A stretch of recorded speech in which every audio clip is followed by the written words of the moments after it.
Understand is that there is a old adage that says those who do not know their history will be doomed to repeat it. And so what's happening now is that there's a revisionist history going on where they want us to believe that, again, not only do we come from Africa, but worse, that we were slaves here in this country, when really that's not really how it all went down. What really happened was, and that's not everybody's story. But right. for some reason, if you're this color, that's what is supposed to be your story, regardless of whether you was born here or not.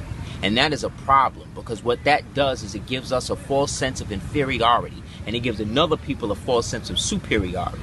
When these never stopped, so there is no post. What my great-grandparents were teaching my grandparents, who taught my mother, who taught me, came from what they learned through slavery.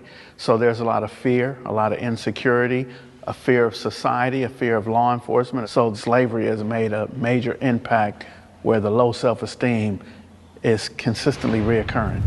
She would do the same thing because fear does not exist in the dimension of love. So when you hear teach your children to love instead of hate, those are not just words.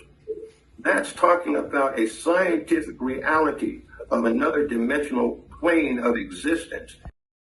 The term Moor was used to describe someone with dark skin like me. Got idea. So the Moors brought math, art, agriculture, astronomy, science, and so much more. Me? Biggest day. What's that compound word? Right here? Yes. Oh, black or a Moor? Why are you saying it with a question mark? Black and Moor. Noun. What's the part of speech? Any dark. Noun. The noun, the matrix. Noun. So now it separates the adjective from the noun. You see that?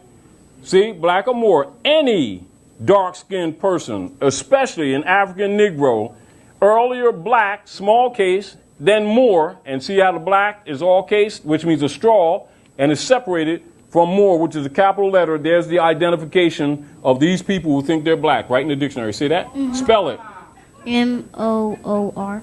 All right. See how simple it is to educate children? So welcome to class, Moors. All right? Are we clear?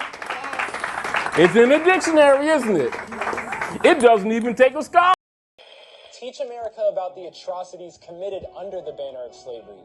Teach them about the nearly 3,500 black people that were lynched in this country from 1882 to 1968. Why don't we know about the terrorist attack on Black Wall Street in Oklahoma during one of the earliest mass displays of black wealth and prosperity in America? If you're going to keep Black History Month a thing, then don't sanitize it. We still live in a world where we love to talk about Martin Luther King Jr.'s life and gloss over his death. He was assassinated. He was killed for resisting oppression and injustice and for trying to make the world just a little bit more livable for black people. To get rid of racism and stop talking about it. I'm going to stop calling you a white man. I'm going to stop calling you a white man. Yeah.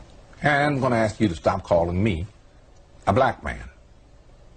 And I'm going to ask you to stop calling me a black man. The last line. We remind all Moordom to learn to love instead of hate, and to base themselves solely upon love, truth, peace, freedom, and justice.